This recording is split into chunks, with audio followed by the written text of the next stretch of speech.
So we got a question: is improvisation truly improvisation, or just practice routines used with various musical forms? I notice musicians to play identically to what they practice. Yeah. Um, yeah. Yeah. I saw it was a video I saw. It was a notable jazz musician too, older. I can't remember who it was. I can't remember if it was uh alto player. What's his name? Greg, not Greg Osby, not Dick Oates. I can't think of his name, but I think I saw them and they was talking along the same lines. It's like basically you're playing um, the stuff that you know how to play, but um, you're arranging it differently or something like that. It was kind of like you can only play what you practice, and it's a matter of your philosophy and like what your goal is, because you have different types of jazz or subgenres.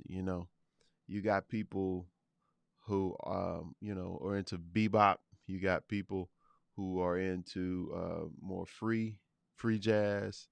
You got modal jazz. You know what I'm saying? So every genre has a different philosophy, somewhat.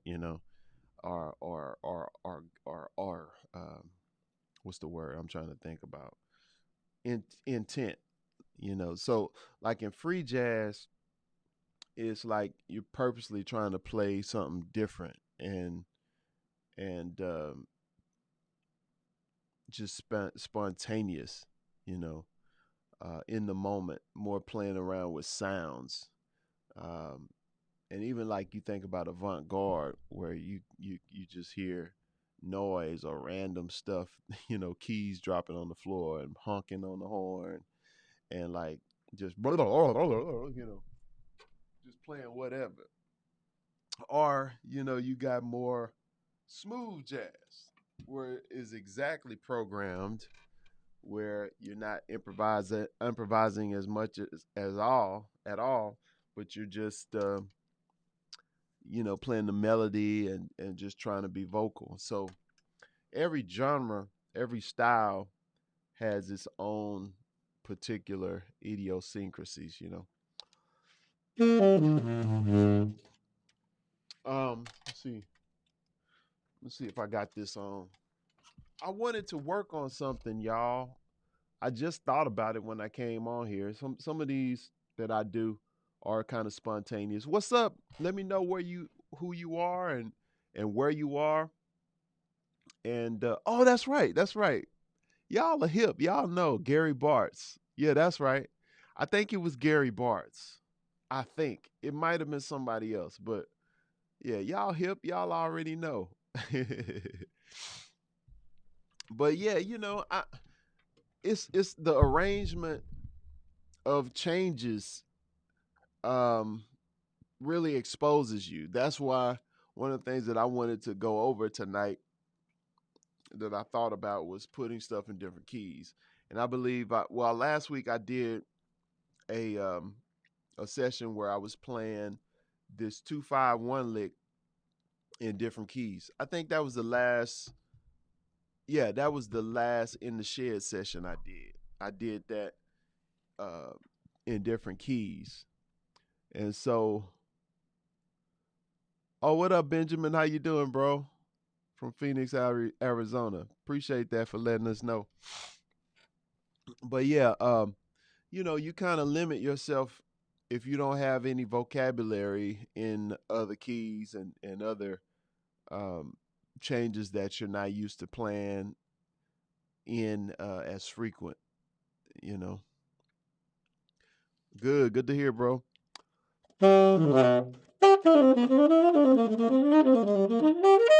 Yeah, I mean, but you can only play what you know. I mean, I hear certain guys Like I like Joshua Redmond, who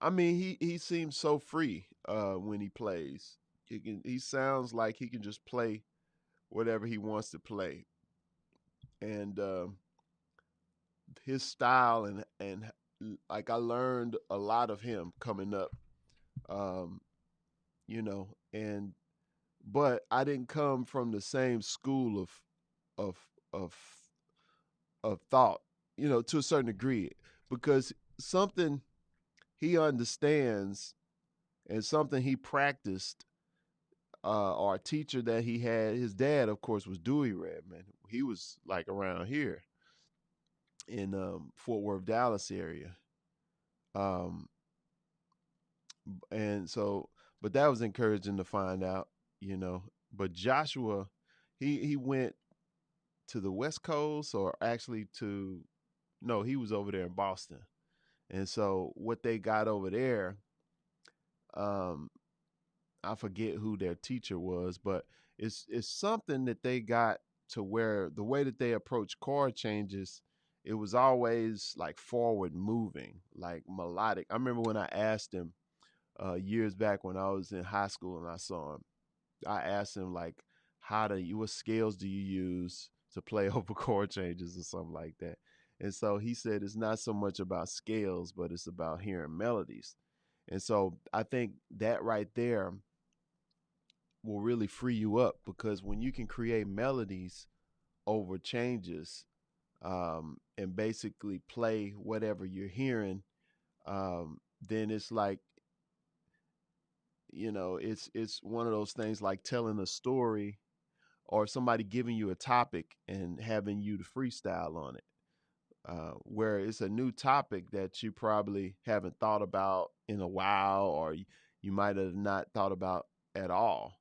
But in the moment, you can start making some connections between that topic and what you've experienced and what you know about, and start pulling principles from what you know to go along with that topic. And then before you know it, you're creating something spontaneous that you haven't made those connections like that. But because somebody sprung it on you, then it's like, okay, you're making those connections and you create music, or you're saying something really hip just because of who you are and your vantage point, So that's how it is with improvisation. You know, you have even something like, giant steps. It's only so much you can do over a tune like that, because the changes are moving, and the way that they're moving, um, it seems to not give you much options. But I've heard people play on giant steps and make it sound real lyrical, real melodic. So it's just a matter of perspective. But when it's all said and done, you just have to be able to. You got to have stuff under your fingers first, to be able to expound on the changes. What's going on? We got Perlay. Is that right? Where you from? I see you putting something up here. Perlay Pella live. Where is that from? What's going on? Grande clapping. Appreciate you. So, Giants Fest.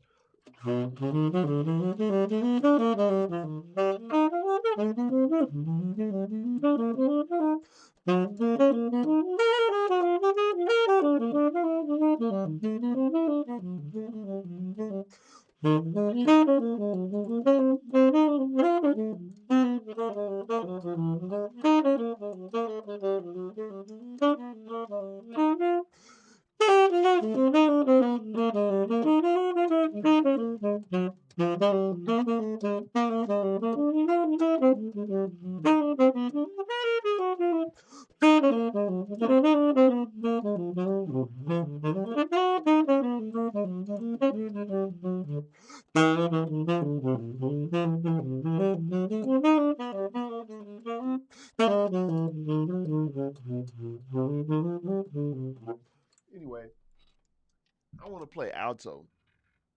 Let me put this over here. I hadn't warmed up or anything. I was just playing. All right. But I wanted to do something. Man, I appreciate you. Appreciate you. What's that? Nadi. Thank you. He said he loves my sound. I'm a saxophonist.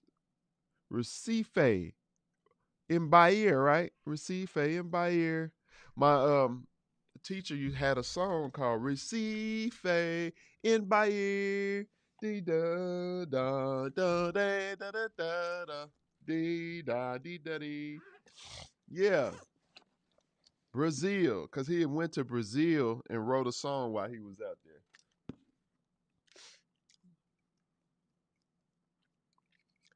All right, y'all. So yeah, so improvising. And a lot of times some of the stuff that I practice I don't even get to use. So that's another thing. You can practice all of this stuff and then not actually use it. So it's kind of crazy how it works. It'll just come out. You gotta think about it though. That's the thing. You really gotta think about fitting the stuff that you practice into a song. And you gotta practice it, practice the song. You can practice the actual licks, but then you gotta practice the song or playing the licks over the song. So that's another thing. And that's I have a 3-step process that I talk about, for those people who are the members. I talked about this last week or last couple weeks. You got transcribe, which is learn whatever it is. Mostly I'm talking about by ear. You transcribe, then you transpose it in different keys, and then you apply it to a song. So that's my 3-step process. So whatever you do, you got to take it through those 3 steps. All right. Yes, indeed. I'm just looking at what's your setup. So my setup on alto, the horn.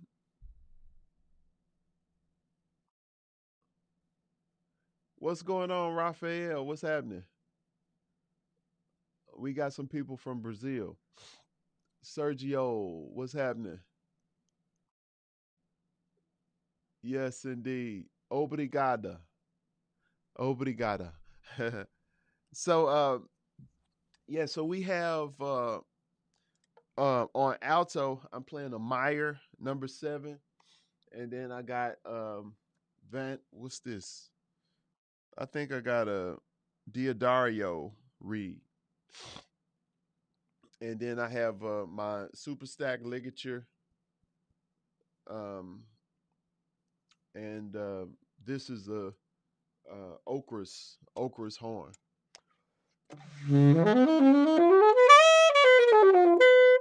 Now I wanted to do something. A friend of mine had had wanted me to record to this track and share it, and I think it's all good because he wanted to see if I could put something to this.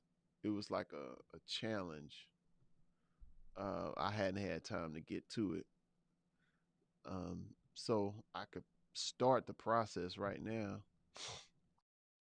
and kind of ask questions too. Well, answer questions if I can. Let's see if I can do that. Give me a second. I'm gonna pull up this file and put it in Logic, and then I'll see if I can record a little bit, and then I can be looking at the chat and answer some of your questions.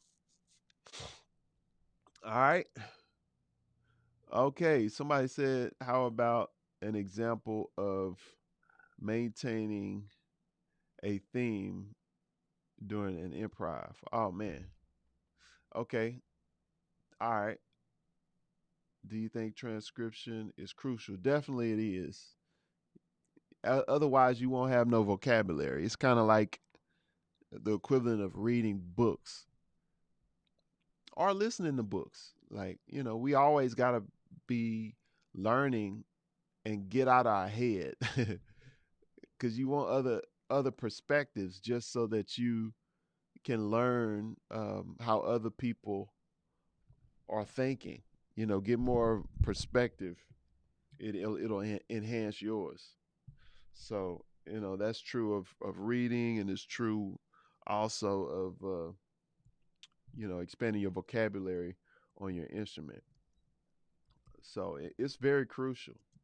Now, how much do I transcribe now?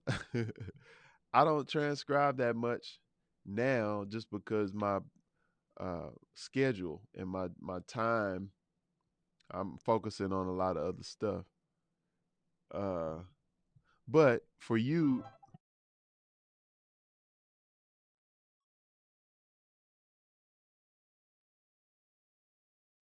now I'll transcribe. Man, that's a lot of notes. So so I guess I'm a transcribe right now.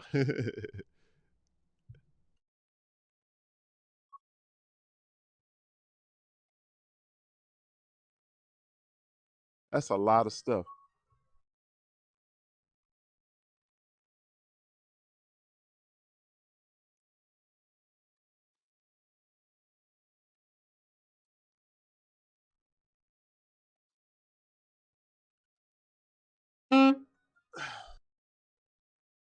Okay, I'm glad you asked that. Okay, come on, stop. 251.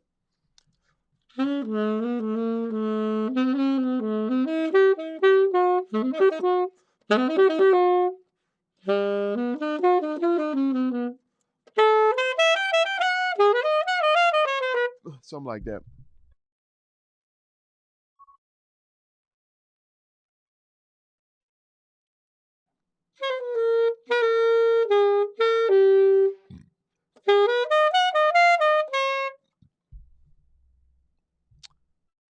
I know it's chaos, the timing. So let me tell y'all how I approach with principles.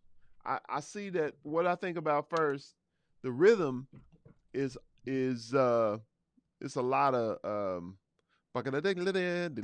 like 16 notes or it's 30-second notes. It's like 16 note triplets. Triplet like that. And then it's chromaticism. So you got the arpeggio. Ball, bop, boop, beat. Nose itching.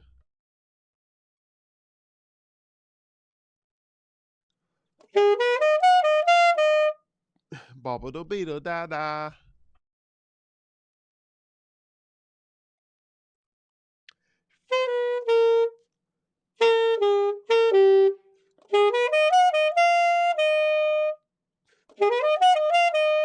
Bobble the beetle wada.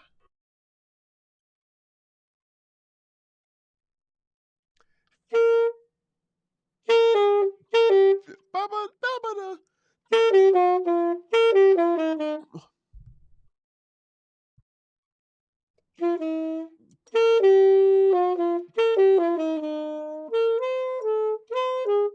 man, I know it sounds weird.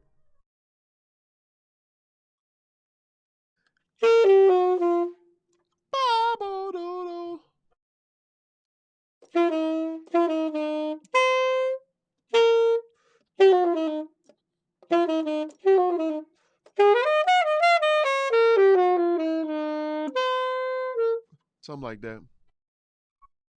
And then chromaticism, some type of chromaticism.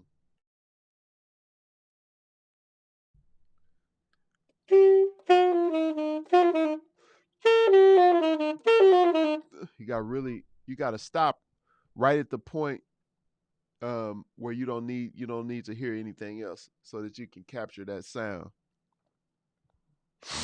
Man, I don't, like I said, I went outside and the allergies bothering me. Let me see. I got like a rag. Shouldn't be. Okay.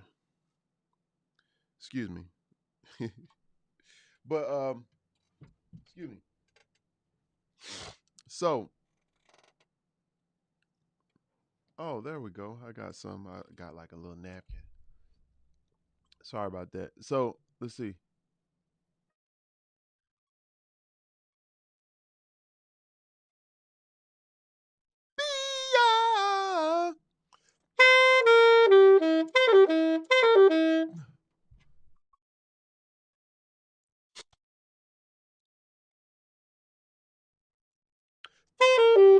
Okay, I got it.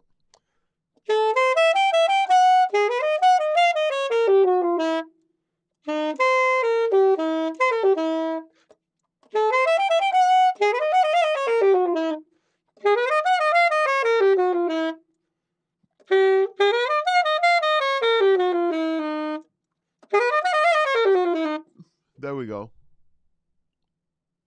One more time. Now don't want to play. I just got it right here in my browser. I probably need to put it in something better. I'm gonna answer you. I probably need to actually open up the file. Um, okay, I lost it. Let's see what he's done. Is that right? Did I? Okay. Let me see if this right. Yeah.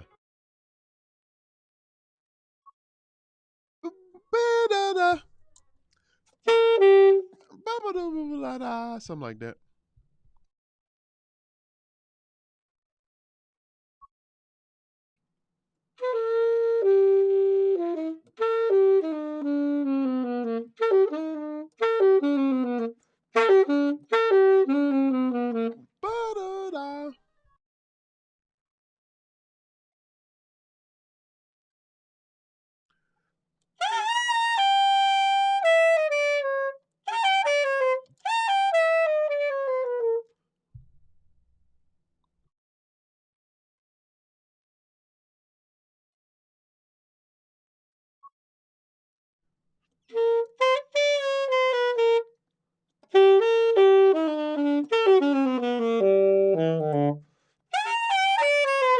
Now I know it sounds chaotic now, but I'm capturing all of the notes.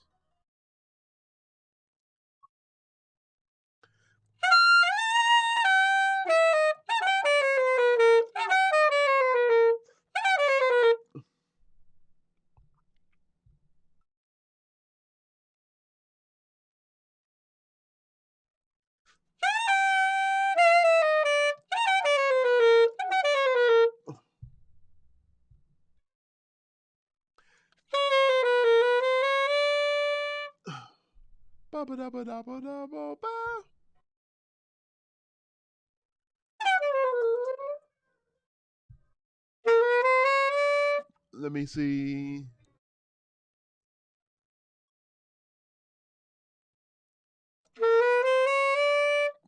I'm missing one note after he jumps up.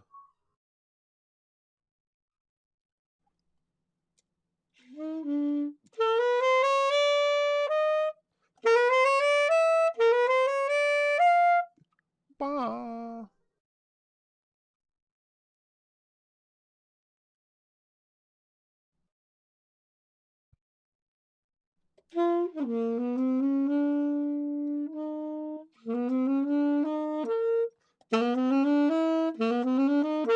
I think he goes up there. All right. Y'all like, why am I doing this? Because my friend wanted me to learn this for some reason. It's so hard. Now I'm gonna look at the comments. All right. Oh, look, we got some people from Nigeria. What's going on, man? We got people all over the place. What about developing your own vocabulary? Um, oh, is it going in and out? Is it going in and out now? So, developing your own vocabulary. Let me scroll up. I'm missing something. Uh, Quando. Oh, that's Portuguese. You gotta say it in English, or translate it. Use that app and post it if you don't speak English. But then you wouldn't understand my answer because I can't type it in. All right, developing your own vocabulary. Really, you just need to transcribe. Transcribe and take from what you transcribe. When I say take from it, like start taking the ideas you learn from somebody else's stuff and make it your own. Tweak some stuff here and there. So if you learned a lick that's minor, then try to transfer it to major, or vice versa. If you learn something that was major, then make it minor. And that's you just gotta learn from all of the information and material that's there. Through the people who are great at improvising, and you learn their stuff, and then out of that, your own language or dialect or style will kind of come from it. I'm from Nigeria, Mr. Phil French introduced. Okay. Yeah, your lessons are a blessing to me. Thanks. Oh, no problem. No problem. You're welcome. Hey, Mr. Fowler, what's going on? Christopher? Is that right? Christoph. Okay, Christoph. I have a question from a beginner. Okay. I know you are the jazz style musician and you love and good at improvisation over chord changes. For a beginner, 2 years, okay, is lead bass melody. Okay, so over chord changes. Did I miss something? A good at improvisation over chord changes for a beginner. I didn't get the question, so you got to re-ask it. Okay, is lead melody line more important to learn first? Uh, then after this, uh, down the road, or on code or chord changes and improv. Yeah, yeah, I got you. So yeah, learn the melody first, because first is your sound, your tone, sound. You want to develop that first, get a good, really, really nice, good sound, and be able to play melodies, because that's what's going to be most important, stating melodies and playing it to make them sound good. And then the next thing you can do is learn the chord changes. And it's really good to learn piano too. If you don't play piano, learn piano so you can voice those chords. You want to be able to play the chords to the songs, so you'll just get a better um, grasp of the song, and the colors, and your different degrees that you have access to play over. You know, that's very important. All right, sorry y'all, um, sniffing and stuff, but yeah, that'll be really good. Devin Jackson, what about getting scales and arpeggios to work together in a line? Oh yeah, I cover that all the time.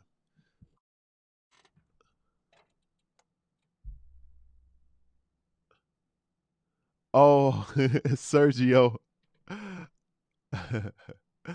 He put, yeah, you put that you don't speak English. So I guess you translated it. I don't speak Portuguese. So I know you can understand, I guess, the playing more so the actual English language of me speaking. That's funny. Okay. Uh So Devin, he said, "What about getting scales and arpeggios to work?" So I talk about that all the time because I talk about the linear lines, I talk about arpeggios and enclosures and chromaticism and bebop scales. How you can put that in your improvisation. Um, so if you take like a C major,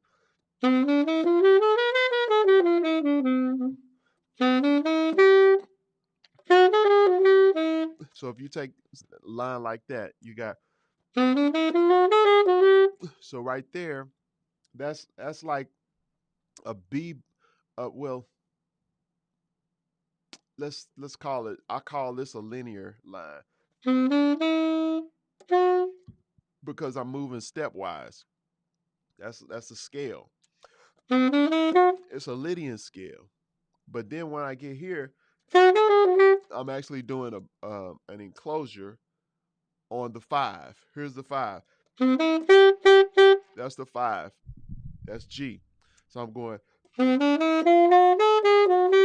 you know, 1, 2, 3, 4. That's a 4 note enclosure. Right? 1, 2, 3, 4, 5. Actually, a 5 note enclosure. If I include um one that note, the what is that? The four. 1, 2, 3, 4. If I go, I'm really thinking a 4 note enclosure. So I'm not counting my fourth note in this walk up an enclosure. I'm just saying that that's a scale, and I'll attach the enclosure to the fifth. So a lot of this terminology you get, if you were part of the academy, because a lot of my academy members know about linear lines, arpeggios, enclosures, chromaticism, and how you can use that to a chord. All right, or not? Yeah, to playing over chords. So if I look at, so right there, I played another linear line. Bo bo doo bop. That's 1, 2, 3, 5 line. So and right there, ba ba ba dee. That's like it's an arpeggio, but I'm playing the major seven at the bottom. So that's an arpeggio. So you got enclosures in there. You got an enclosure in there. You got a linear line in there, and you also got arpeggios. So you can apply the same concept over minor chords or whatever too. Uh, so like that, that's a C minor, but I'm coming down 7, 5, 3, 1. But before I play 7, 5, 3, 1, I played an enclosure. That's an enclosure on the flat seven. So that's an arpeggio. Enclosure to an arpeggio. Then I'm doing a linear line.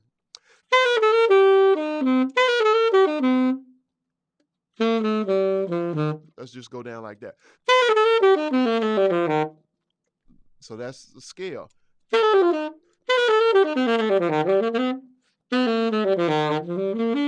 Let's do that.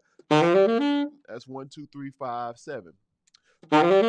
And basically, I'm starting the 1, 3, 5, 7 on the third degree. So a lot of this stuff, you might think like, wow, how you just go through it like that, and you know, it's just um, how do I go through it like that?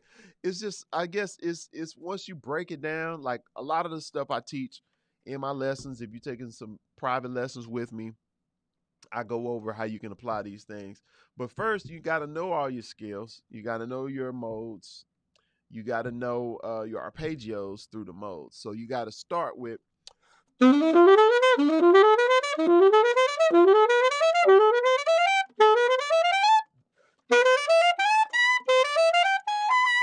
That's too high.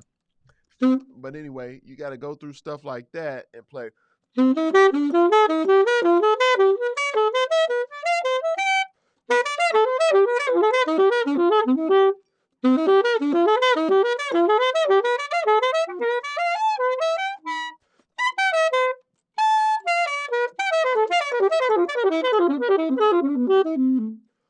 So you got to go through things like that, the arpeggios, the scales through the modes, the arpeggios through the modes.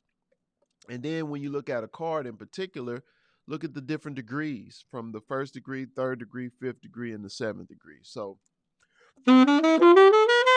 uh,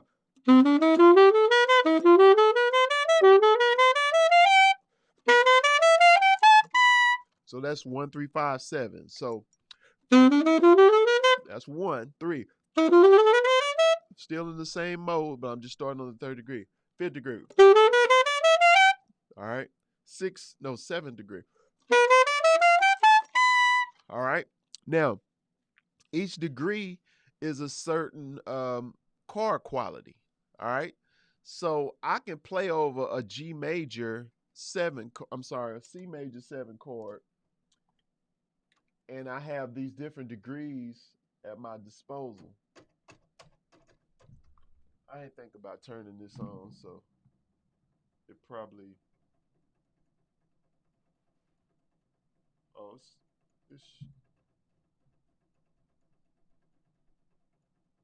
oh no, I don't know.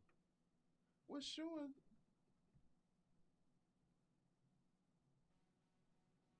Oh no, I don't know.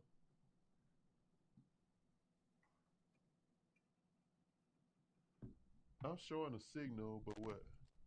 Do I not have anything there? I don't. Oh, let me just take it out. I had it running through the speaker, so you won't be able to hear it good.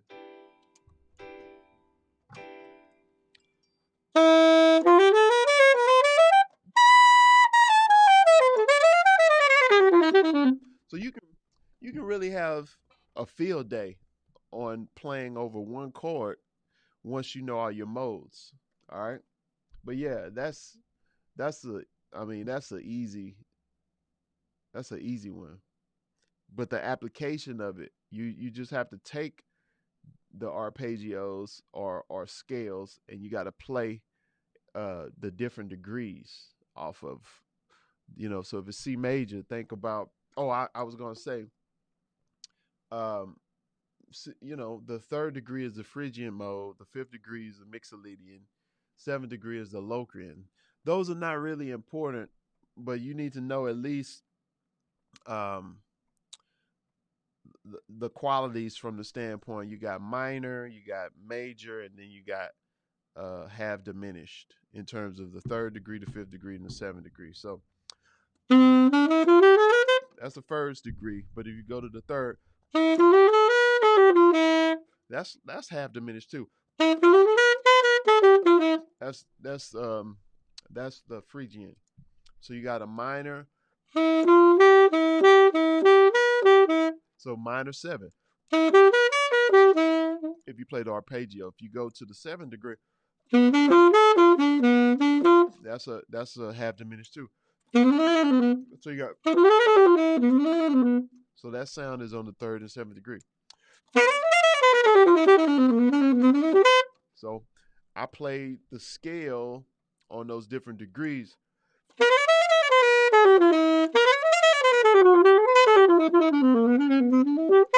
And then I came back and played from the first degree. So right there, I did an enclosure on the fifth to play a linear line on the fifth degree.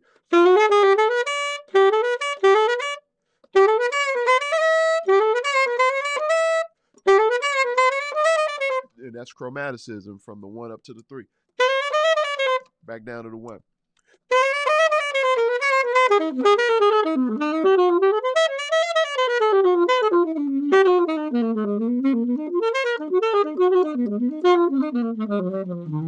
So what I did there, 2-5-1, but I did a tritone substitution. So here's your 2-5-1 over C. But then you can also do, oh, wait a minute. So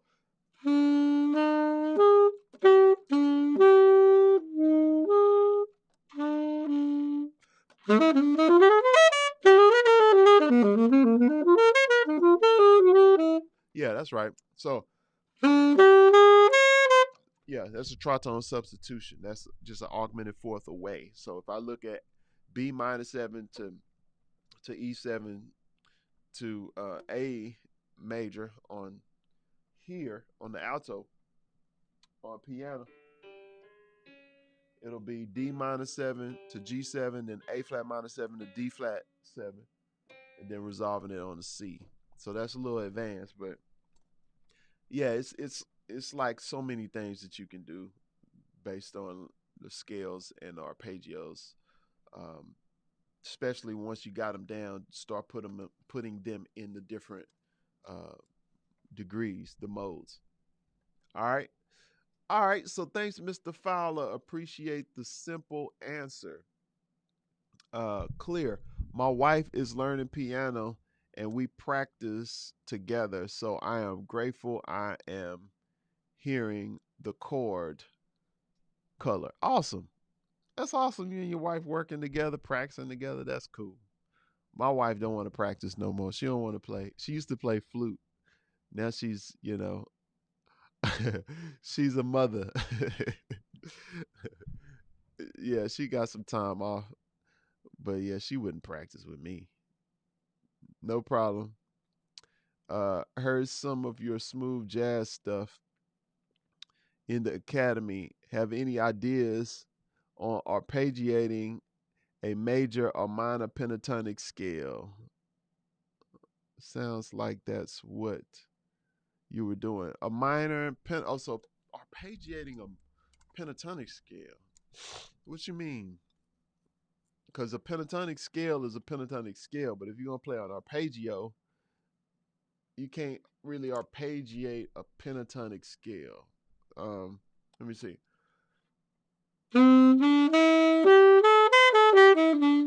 Unless you mean play through the modes of the pentatonic scale, so you can say.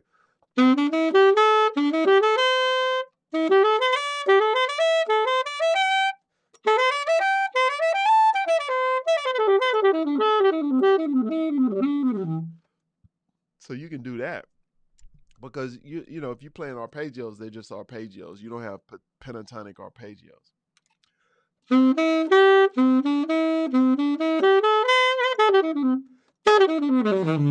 Yeah. All right. So, hey, what's up, Q? No, snippet. This Carmela asks me all the time about Kirk Whalum. All right, let's see. Drinking some cheap wine and watching you play some notes. Yeah, all right. Frederico, what's going on? Hold on a second. Um, Dayan, what about keeping the chord tones on the strong beat on a linear line? Um, keeping keeping the chord tones on the strong beat. That's really good. I mean, oh yeah. So check it out. You can do 1, 3, 5, 7. So so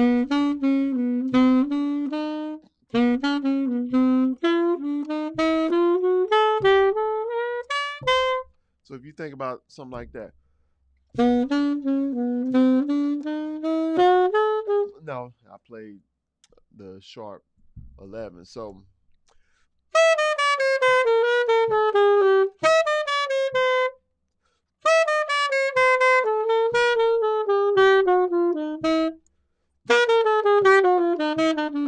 that's what I was looking for. So if you look at a line like that, on every beat, I'm playing 16 notes. So coming down.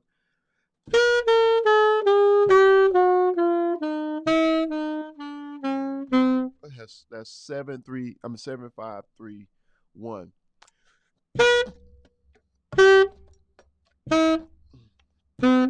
So in between, I'm doing chromaticism from 7 to 5. Oh, sorry. And then chromaticism. But then I'm doing like a a enclosure.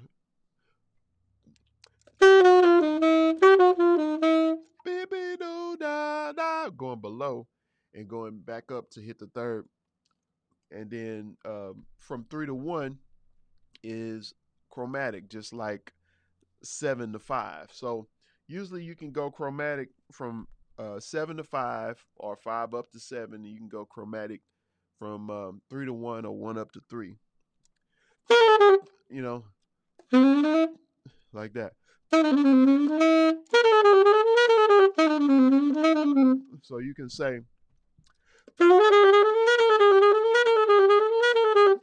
I did it from 5 up to 7. So that's right.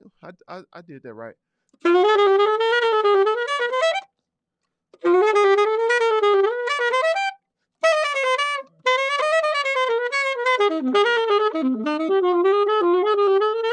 You know, so you can definitely mess around um, with these different shapes, and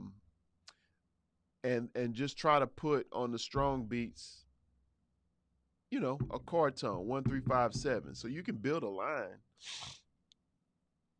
um, and use chromaticism, using enclosure in between, or using arpeggio in between. Just remember, you got four notes, 4 note choices before you got to land on a chord tone.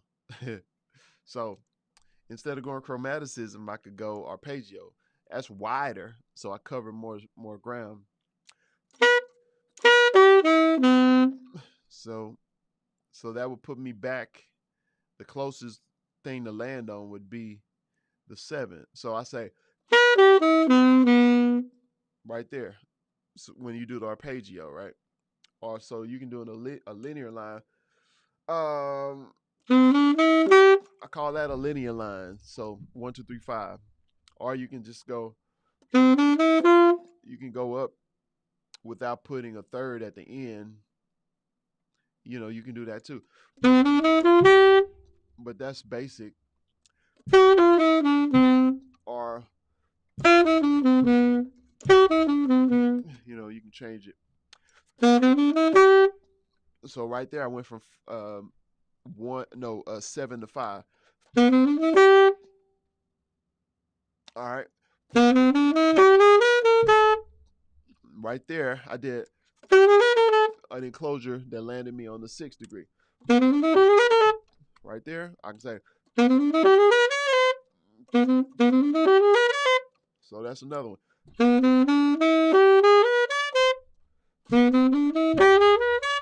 So what I did there is do a linear line up from the 7th degree. And right here, I'm landing on the 5, but then I'm gonna do an enclosure, and then I'm gonna land on 1. You see that? I'm still dealing with C major, keeping it on one chord so that you can understand. All right. So you can keep going.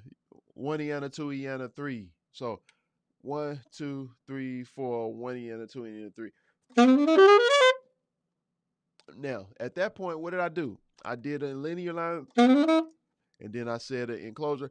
All right, and then now I can do chromaticism.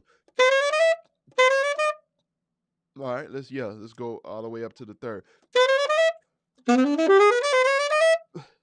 So that's three things. The first one, that's a linear, and then that's an enclosure, that's chromaticism.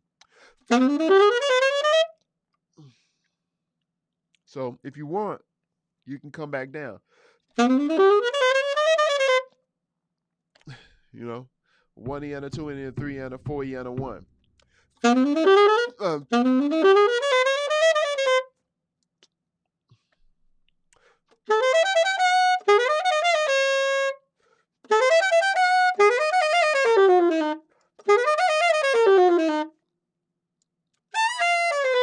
I'm trying to play that line that I just learned. That's a lot of stuff. It feels awkward because it's on sax. But anyway, I hope that answered your question there. Um, yeah. Devon. All right. Dylan, what's going on? Quamon, your playing is so beautiful. Man, appreciate you. And melodic. All right, keep playing and keep making educations videos. Yes, sir. Appreciate the love and give me a thumbs up if you like it. Give me thumbs up. Thank you for chatting, and make sure you check out some of the things that I have for you that I use to monetize things. TextQuamon.com and text loops if you want to get that loop package. I made a loop package that consists of loops that I've created with the iwi, 10 different ones, and I have also play alongs of my own that you can use with sheet music, and also included a transcription with the sheet music and MP3. So that's the um, Q Grooves bundle. That's what that is. So yeah, just text me at text hashtag loops, and you'll get the link to go to that page. But that's how you can support too if you appreciate what I'm doing here, because a lot of gigs are gone. So, any love that you have for what I do, just support and buy something. Even I got a single hashtag single. So you can text that and you'll get a link to get the latest single. But actually, all the singles that I've released within the last couple years are all in the bundle. So you can get all of that stuff in one bundle. Plus, you can, have the play along so you can play over these too. So, just needed to do that commercial break. But thank y'all so much for watching and stuff. Um, yeah. So, okay. So Devin said that's exactly what he was wondering about. Yeah, yeah. And whatever you learn, like I'm playing these lines, I'm making up stuff. I'm not transcribing, but I'm learning something because I'm teaching myself.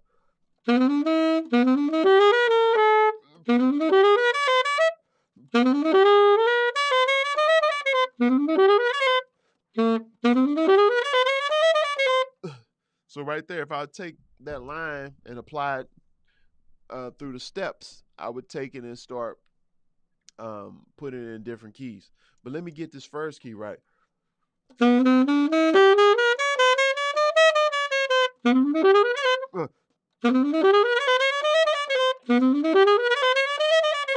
So let's take that and put it in a different key. Oh man. Uh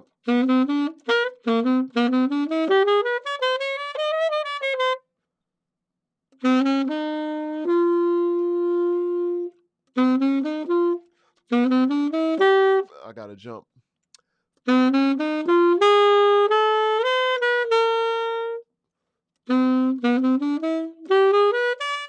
Oh, so I need to get there. Uh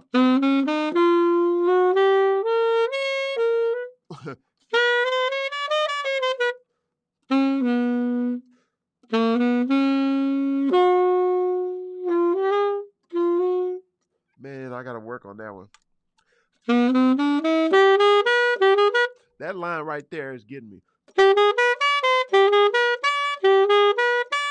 So let me analyze it.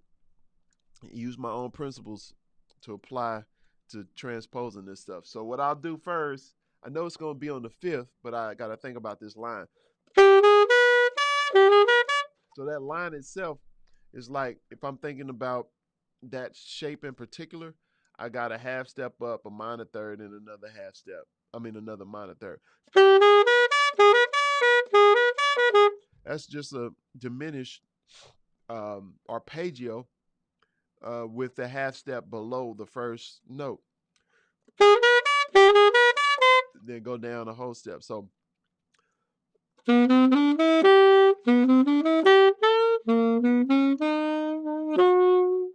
okay, now I got it. See, so right there, just thinking about the shape and what the interval is or the theory behind it, it helped me to play the right thing, even in the midst of not hearing it, because I didn't really hear it, in this new key. But now I got it because I know the shape.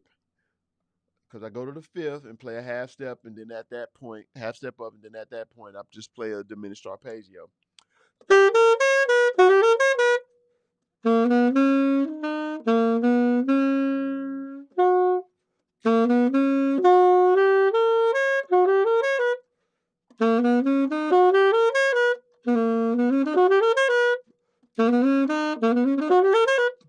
Man, that's good.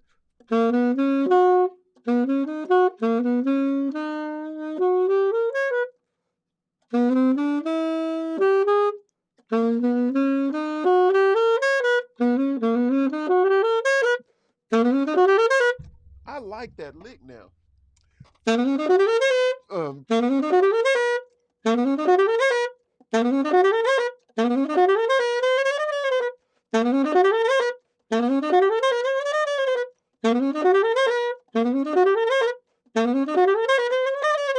man, that's really cool.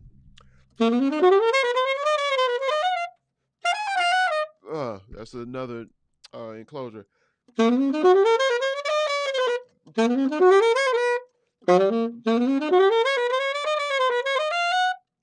Okay.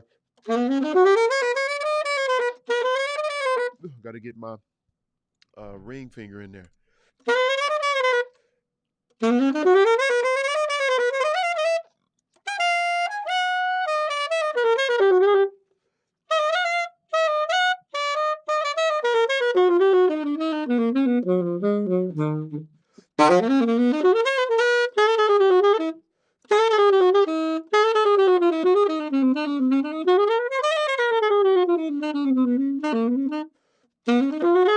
Uh,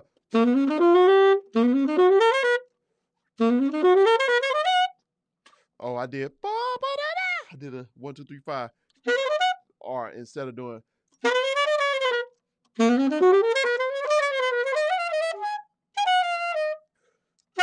I'm trying to play something, but my fingers are landing different. Anyway, but yeah, I got to work on that one. So that's another lick I might do another in the shed session on, where I'll just go through and play that lick through the different keys. So I got 2 down, and so I got to add 10 more. All right. All right. Anybody have any questions? Any other questions? Let's see. Dog, it's 8 o'clock already. And look at me trying to do other stuff. I get busy answering you all's questions and the time is gone. All right. Man, I'm so sorry for all this sniffing and wiping and stuff like that. Usually I'm cool, but we went for a walk today and they've been cutting grass over here in the area. So it's kind of got my allergies messing up, but it's good. I'm all good. I'll drink some water and clear myself out. I'm looking. Any questions? Any questions? Was this helpful? Make sure you send me a text message, textquamon.com. We got people on here. I see we got a bunch of people on here. So shoot me a message here. I still got the chat up. So it's 8 o'clock. If not, that'll be it for this session.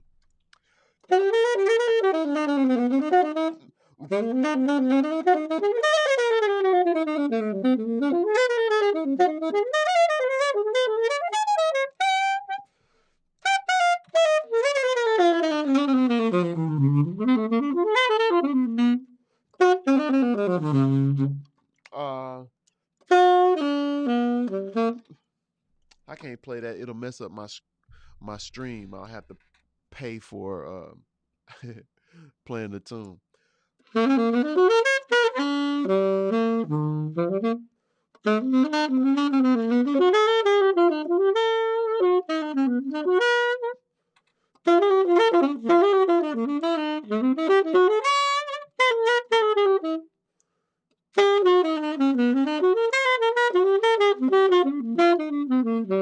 I like playing it on alto.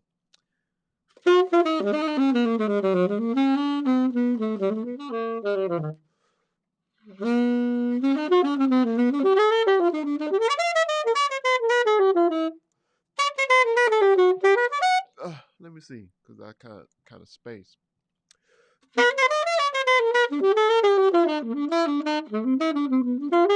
No, it's not right.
Ah, John Steps is really hip to play on alto.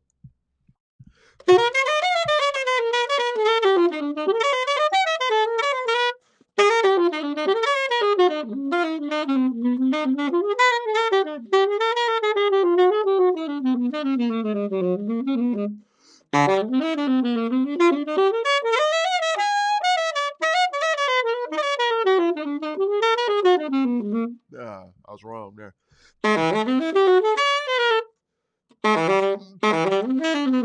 No, I didn't mean to do that.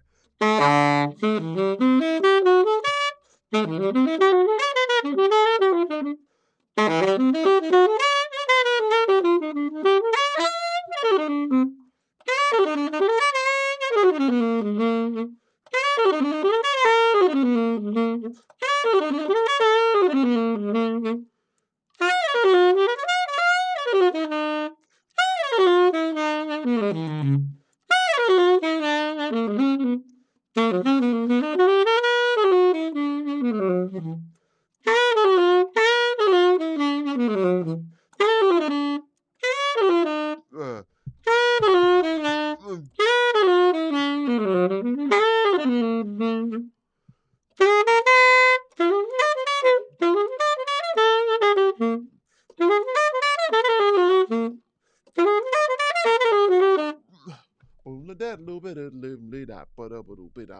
it's really like refreshing to play it on alto.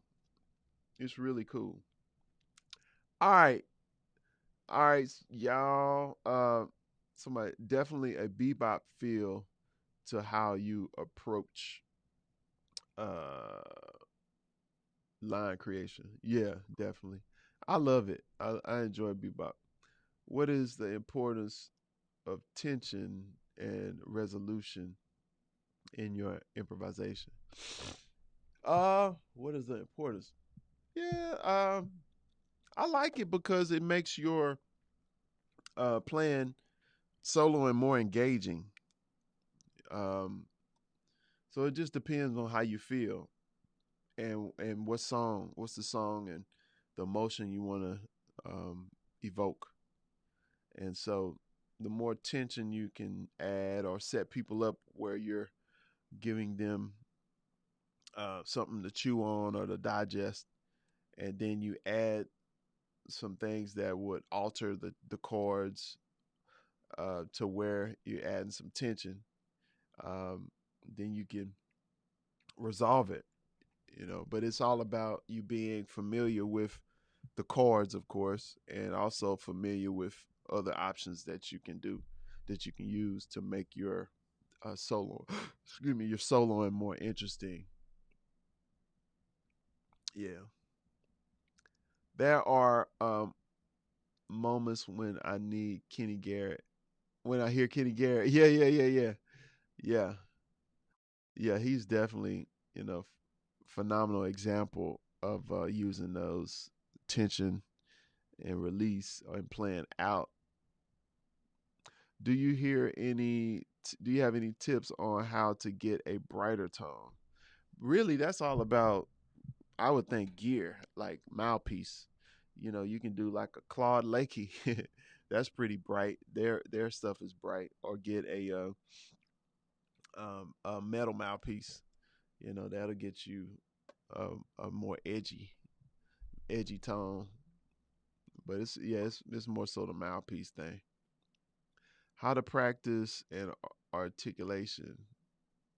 I got a video on that. Look for a video I did on the channel, on YouTube channel, Jazz Webshit channel, where I talk about how to practice articulation. I got a couple of them on there, a real old one, and then I have a more up to date. So check that out. But long story short, or to say it quickly, um, you gotta have a line and then practice phrase like piece by piece how you would like to articulate it, and then you can make the line pop. You know, like something like that. Donna Lee. Phrase by phrase.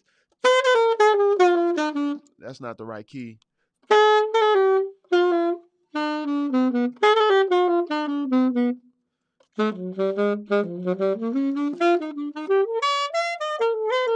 I don't know it. Let me see. Let me think. A flat.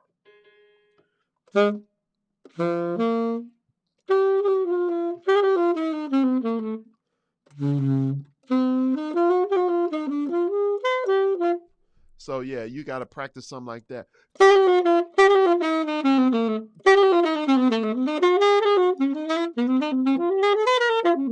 My articulation is together, just because I'm used to the phrases. It's certain phrases that the articulation fits well. Boodle da da da doodle da da da doodle tonguing. I got another video on doodle tonguing.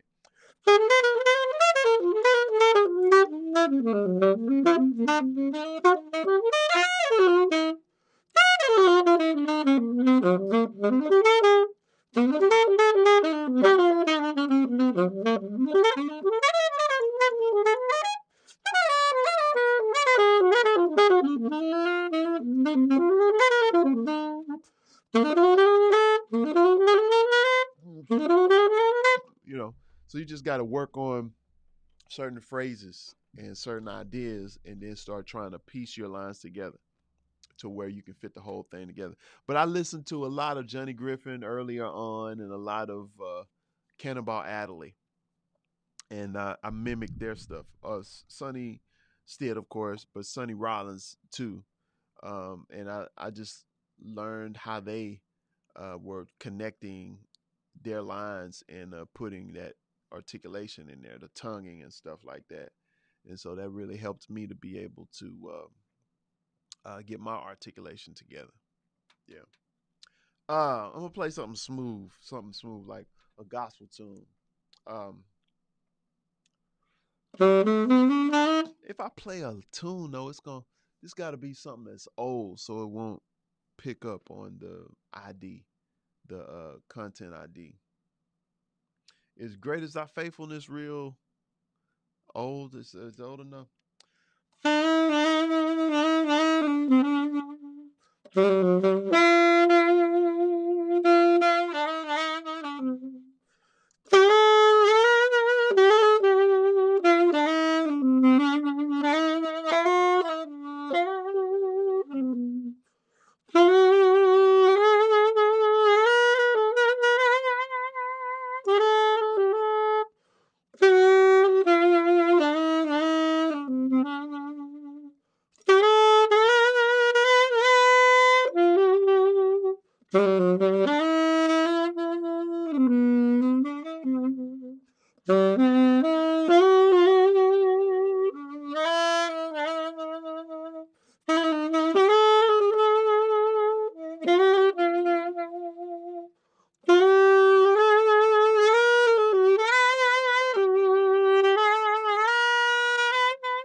So my whole style changed, right? Playing gospel and voicing a melody like "Great Is Thy Faithfulness," the whole um, the whole motive changed, and the whole style. I could put way more vibrato. I could be more open with my vibrato and being lyrical and making every line really sing. So that's totally different, from you know playing like that to going to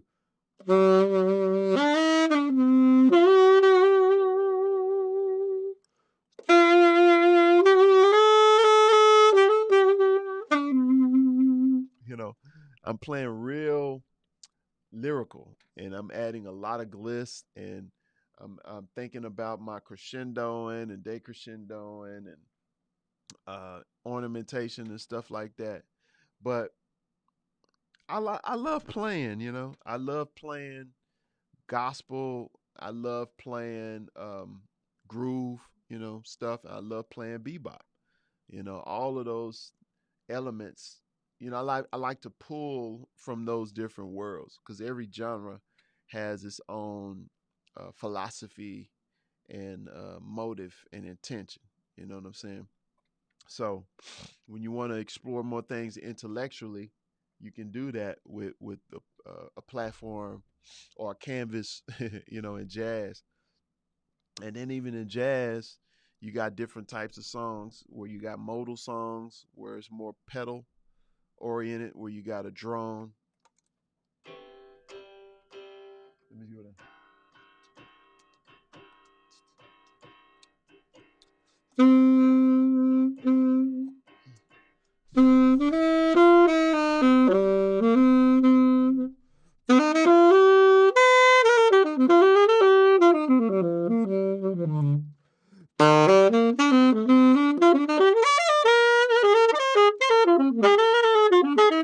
yeah, I don't know.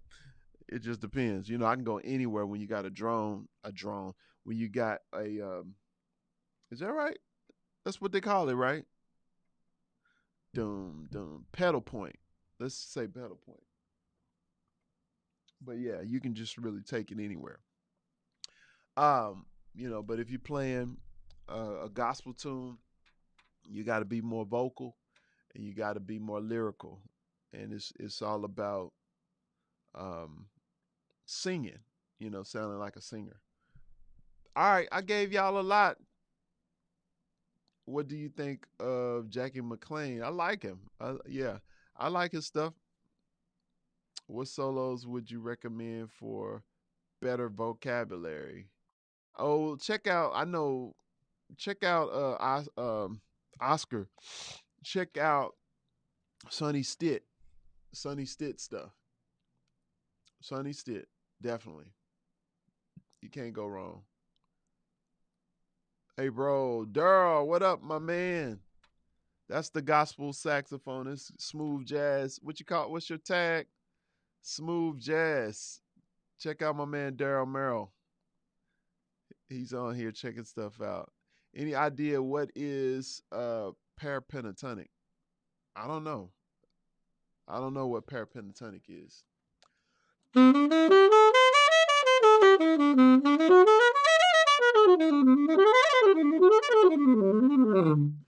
Putting them together.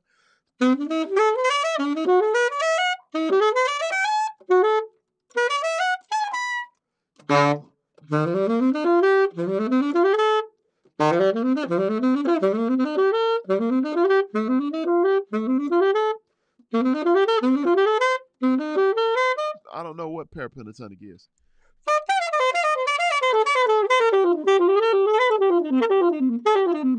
I don't know.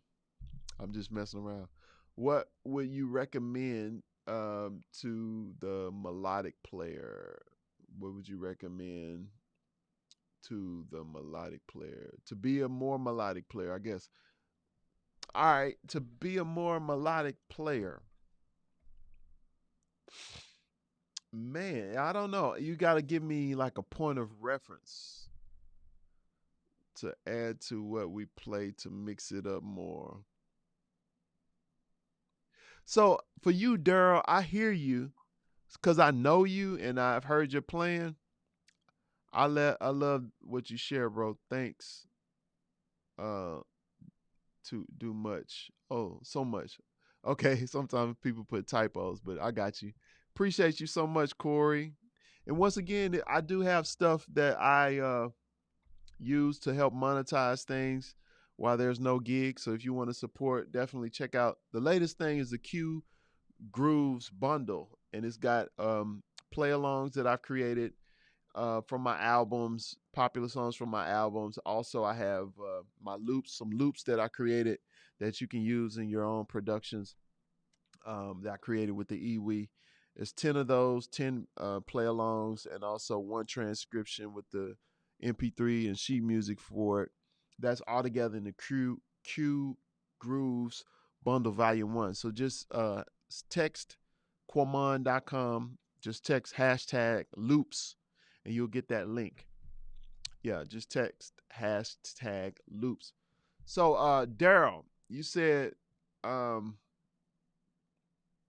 you said to mix it up more melodic. I think still your thing, man, is transcribing. It goes back to what I said before. And thank y'all for texting. Somebody sent in a text, I think. But it goes back to transcribing. Learn some Cannonball Adderley. Check out Cannonball Adderley stuff. Um, check out. I told someone earlier to check out Sonny Stitt. Yeah, really, that's what I'm saying. I mean, you already know how to be melodic in gospel. Talking to Daryl, so and smooth jazz. I think you just got to dig more into transcribing and learning bebop lines and learning other stuff, like even ballads from people like Cannonball Adderley, because you play alto, you play tenor too. But if you learn more of the stuff that you want to sound like, it'll gradually come out in your playing. You know, no problem, Corey, because that's what you do. Because everything that I'm playing, I got I got from somewhere. The concept of it, and don't. I think a lot of times people are so trying to be individual or trying to be have their own voice to where sometimes they don't listen to others or they don't learn other people's stuff because they say they want to have their own style. You're going to have your own style anyway. Like my own style is sitting on the shoulders of people like David Fathead Newman, you know, Johnny Griffin, Joshua Redmond, Sonny Rollins, Stanley Turrentine, and I really studied these musicians. I listened to a lot of their music, learned a lot of their stuff, and it rubbed off on me. Now I sound like myself, but you can hear elements of these players in my playing. Somebody said Kenny Garrett. I listened to a lot of Kenny Garrett for a while. I didn't play tenor. I didn't play alto back then, but when I get on alto, you can definitely hear that, because when I get on alto, I kind of hear that, but I don't play like Kenny Garrett, I would say. I don't know what I sound like on alto, who I sound like. Um, I don't know. I guess I sound like myself.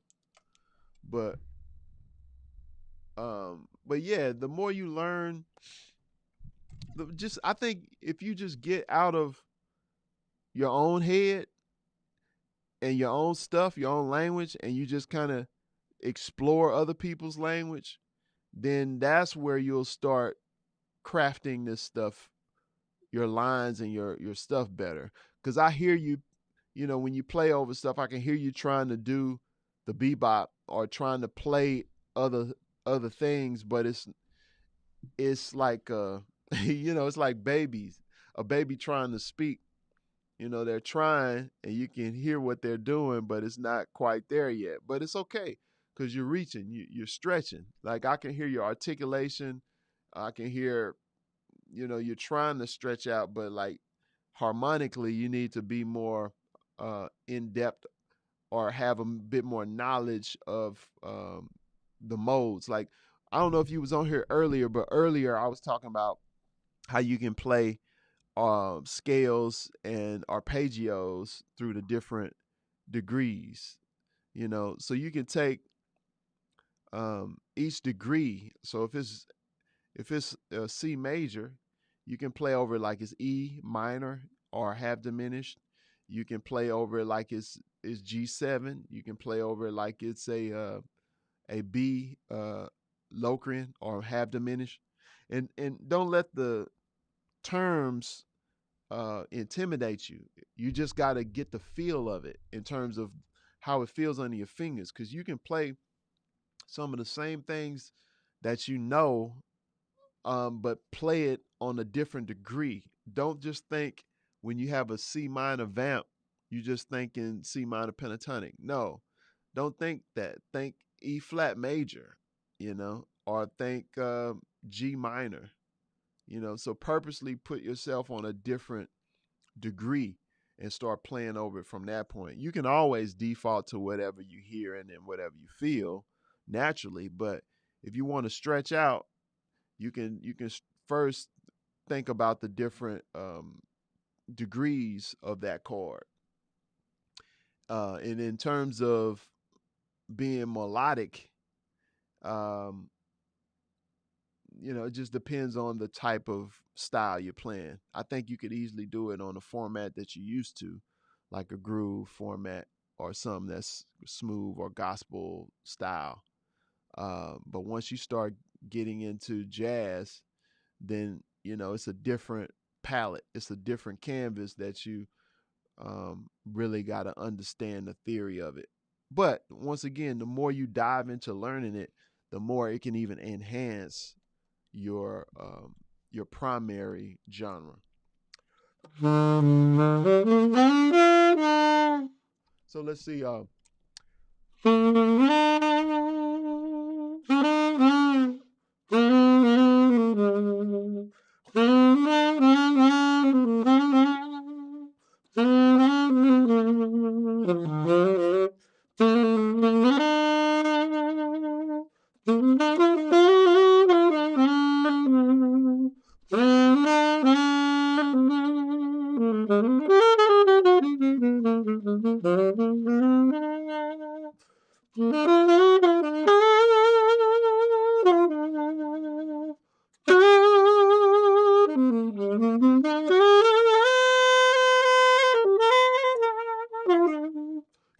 I can really stretch it out.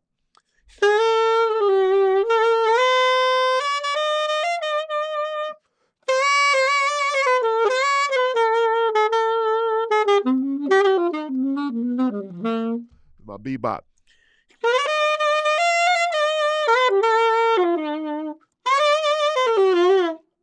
That's that smooth lick or the gospel lick. You gotta learn how to put those what do you call it? put that on those notes. What do you call it? Bending those notes, right? Yeah, that's what I'm talking about, bro. Those extras. Yeah, out of the box. That's right.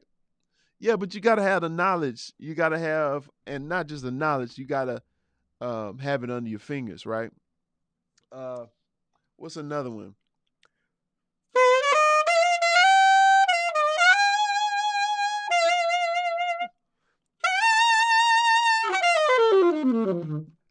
That's the pentatonic.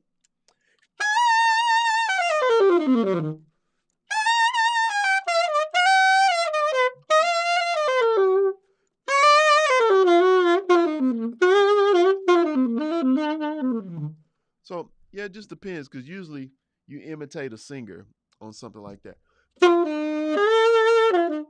What are we gonna do?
Trying to think about.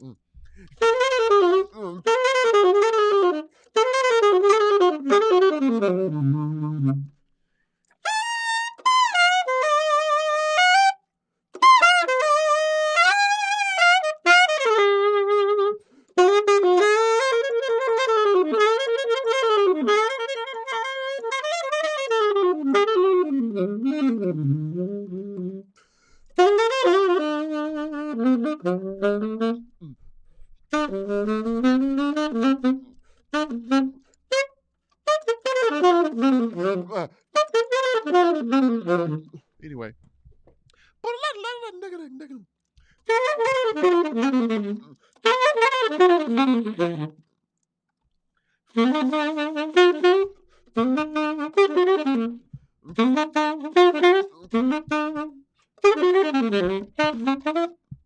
Anyway, I'm ready to run now. Ready to shout. You sounded like Brian Miller. Right. Right. Brian, boy, he's something else. That's my boy. Yes, sir. But yeah, he got it. He got both. He got the bebop and he got the smooth, big old sound. Sound big as he is. Nah, his sound is bigger than he is.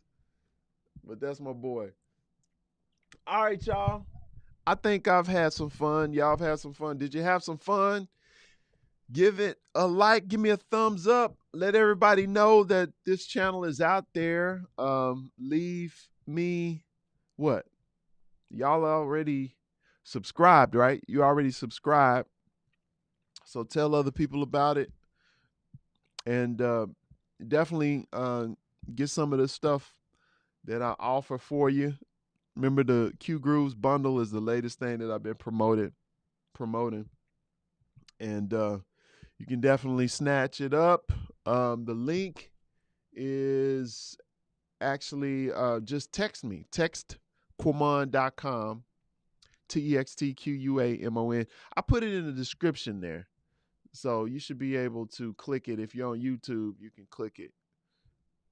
The number 817-242-2732. 817-242-2732. Text hashtag loops or hashtag t-shirt if you want to In the Shed t-shirt. Any of those things to support the channel. We all trying to make it out here. I just like to create stuff to sell instead of just asking for donation. I know a lot of cats been trying to do the live stream thing and get and getting folk to give from them playing Facebook Live when their sound ain't even all of that. I think it'd be better if you create some products or put something together, bundle together to offer people. That way you'll give them some good, valuable stuff. That's a better way to, to make some money during this during this pandemic. That's what they call it. All right, y'all. Well, I appreciate you. Appreciate the love, support, all the questions and everything. This is what I do on Monday nights for my members of the Texas Tenor Music Academy. And every now and then I'll go live and share with you all out there who aren't members. Cool. We got some people that's been hitting me up for the loops. That's what I want to do. Yeah, bro. You said, oh, okay. Oh, no, I look at it. Oh, what up, Oscar? Yeah. What I see, yeah, you've been checking it out. But all right, appreciate y'all. Be safe and get the shed and work it out.